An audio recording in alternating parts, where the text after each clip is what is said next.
Welcome to HM TV.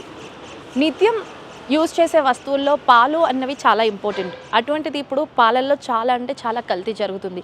పాలల్లో ప్రజలు ఎటువంటి నాణ్యత కోరుకుంటున్నారో ఒకసారి ప్రజల మాటల్లోనే తెలుసుకుందాం రండి. పాలల్లో ఏం చూసి నాణ్యత అని చెప్తారు మీరు? పాలలో అంటే హైజీనిక్ గా ఉండాలని కోరుకుంటున్నాను. పాలు కల్తీ అయిన పాలు కాకుండా అసలు పాలలో మీరు ఎలాంటి నాణ్యత బెటర్ అనుకుంటున్నారు?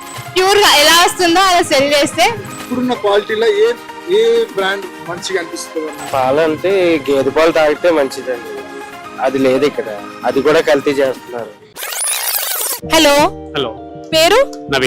నవీన్ గారు, ఇప్పుడు డే వైజ్ చూసుకుంటే పాలు చాలా ఇంపార్టెంట్. సో పాలల్లో ఏం చూసి నాణ్యత అని చెప్తారు మీరు?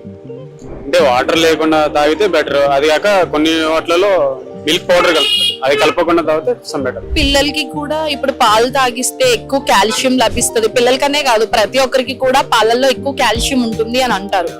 సో ఆ కాల్షియం ఉందో లేదో అని ఎలా బిలీవ్ చేస్తారు? దాన్ని మీరు నమ్ముతారా? కాల్షియం ఉంది అంటే కనుక అది మ్యాక్సిమం నమ్మను, ఎందుకంటే ఎవరు ఎలా తయారు చేస్తారో తెలియదు కదా మిల్క్ అనేది. ఇప్పుడు చూసుకుంటే పాలల్లో చాలా కల్తీ జరుగుతుంది. సో పాలు, పెరుగు, పన్నీర్ ఇవన్నీ కూడా పాలన నుంచే వస్తాయి. ఎటువంటి నాణ్యత మీరు కోరుకుంటున్నారు ఇప్పుడు? పాలలో అంటే హైజీనిక్ గా ఉండాలని కోరుకుంటున్నాను. ఎందుకంటే డైరీ ప్రొడక్ట్స్ వస్తే ఫుల్ డైరెక్ట్ డైరీ నుంచి వస్తే మనకు బాగుంటది. ఇప్పుడు నవ్వే డేస్ చూసుకుంటే పాలు చాలా కల్తీ అయిపోతున్నాయి. పాలు కల్తీ అయిన పాలు కాకుండా అసలు పాలలో మీరు ఎలాంటి నాణ్యత బెటర్ అనుకుంటున్నారు? అసలు పాలంటేనే ప్యూర్ గా ఉండాలి. బట్ ఈ మధ్య కల్తీ ఉండడం వల్ల అసలు చిన్నపిల్లలు కూడా తాగలేకపోతున్నారు. సో అది మానేయడం బెటర్ అని నేను చెప్తాను. పాలల్లో నాణ్యత అంటే ఎలా చూడొచ్చు, ఏమైనా ఐడియా ఉందా? ఐ గెస్ నార్మల్ గా పాలు అంటే చాలా చిక్కగా అలా ఉంటాయి. బట్ ఈ మధ్య చూస్తే మొత్తం వాటర్ తప్ప ఇంకేం ఉండట్లేదు. సో మనం ప్రోటీన్ కోసమే దాన్ని తాగుతాం, బట్ అది తప్ప మనకి జబ్బులు తప్ప ఇంకేం రావట్లేదు. సో నేనైతే అది అనుకుంటా. పాలను తాగితే కాల్షియం పెరుగుతుంది అని అంటారు కదా, దాన్ని నువ్వు బిలీవ్ చేస్తావు? మేబీ అని అనుకుంటా, బట్ నాకు అలాంటి ట్రస్ట్ ఏం లేదు దాని మీద. పేరు?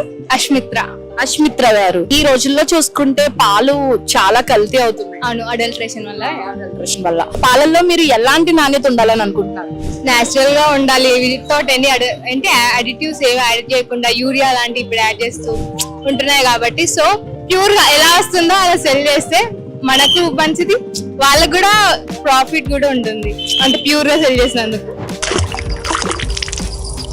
ఇప్పుడు మనకున్న టైంలో పాల క్వాలిటీస్ అనేది చాలా తగ్గుతున్నాయి. అవునా?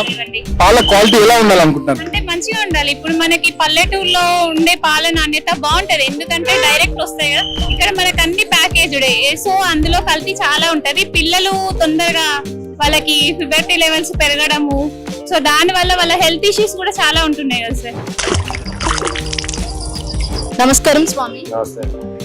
ఇప్పుడు నవ్వే డేస్ లో చూసుకుంటే ఫుడ్ మొత్తం కల్తీ అయిపోయింది. అలానే పాలు కూడా చాలా కల్తీ అయిపోతున్నాయి. పాలల్లో ఎలాంటి నాణ్యత మీరు కోరుకుంటున్నారు? పాలు అంటే గేదె పాలు తాగితే మంచిదండి, అది లేదు ఇక్కడ, అది కూడా కల్తీ చేస్తున్నారు. అంటే ఇప్పుడు పాలల్లో ఎక్కువ కాల్షియం ఉంటుంది అంటారు, అది మీరు నమ్ముతారా? నిజంగానే కాల్షియం ఉంటుందా? ఉంటదండి, ఒరిజినల్ పాలనే ఉంటది.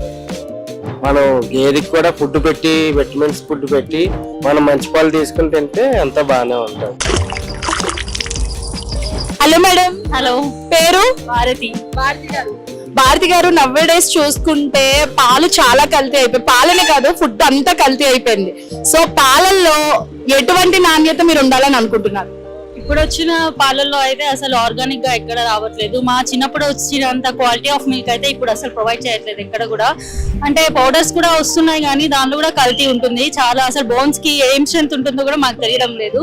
So quality of milk provide చేస్తే బాగుంటుంది అని చెప్పేసి మా విషయం అన్నమాట. పాలు, పెరుగు, పన్నీరు ఇటువంటివి మీరు బై చేస్తే ఎటువంటి క్వాలిటీ కోరుకుంటారు అక్కడి నుంచి? అంటే ఖచ్చితంగా మనకు యూస్ఫుల్ అయ్యే క్వాలిటీ, మనకు హెల్త్ ఇష్యూస్ రాకుండా ఎటువంటి బోన్స్ కి స్ట్రెంత్ వచ్చేలాగా ఐటమ్స్ మిక్స్ అయి ఉంటే మనకు బాగుంటుంది కదా. క్వాలిటీ ఆఫ్ ఎక్కడైనా మనం క్వాలిటీ చూస్తాం కాబట్టి క్వాలిటీ ఆఫ్ మిల్క్ ప్రొవైడ్ చేస్తే బాగుంటుంది. పాలల్లో ఎటువంటి నాణ్యత కోరుకుంటున్నారు? పాలల్లో కెమికల్స్, పౌడర్స్ ఏం కలపకుండా మామూలుగా రైతుల దగ్గర తీసుకొని సేమ్ అవే ఇస్తే బాగుంటది. ఇప్పుడంతా పౌడర్స్, కెమికల్స్ కలిపేసి మ్యానుఫ్యాక్చర్ చేసి ఇస్తున్నారు. అవి ఎక్కువ నిల్వ ఉండట్లేదు, ఎక్స్పైరీ అయిపోయిన తర్వాత అవి ఇరిగిపోవడం అలా జరుగుతున్నాయి. సో పౌడర్స్ కెమికల్ గా కలుపుకొని ఇస్తే మంచిది. ఇప్పుడు మీరు అడిగిన క్వాలిటీస్ తో అంటే న్యాచురల్ గా ఎటువంటి కెమికల్స్ కలకుండా ఏదైనా ఒక మంచి బ్రాండ్ మార్కెట్ లోకి వస్తే దాన్ని మీరు ఎంకరేజ్ చేస్తారా? డెఫినెట్లీ. పాలల్లో ఎటువంటి నాణ్యత కావాలని అనుకుంటున్నారు? ప్యాకెట్ కాకుండా డైరెక్ట్ ఫీల్డ్కి వెళ్ళి తీసుకుంటే మంచిది అనిపిస్తుంది అందరూ. ప్యాకెట్ లో మనకి ఏ కెమికల్ ఎన్ని రోజులు నిల్వ ఉంచుతున్నారు ఏంటనేది తెలియట్లేదు. కెమికల్ కాబట్టి అది ఎన్ని రోజులు ఉంటుందో అది పెద్దగా ఐడియా ఉండట్లేదు. చూశారు కదండి, ప్రజలు పాల గురించి ఎలాంటి నాణ్యత కోరుకుంటున్నారో. సో మీరు కూడా ఎటువంటి నాణ్యత కోరుకుంటున్నారో ఈ వీడియో కింద కామెంట్ చేయండి. పాల గురించి మరింత ఇన్ఫర్మేషన్ మీ HM టీవీలో. Stay tuned. Thank you.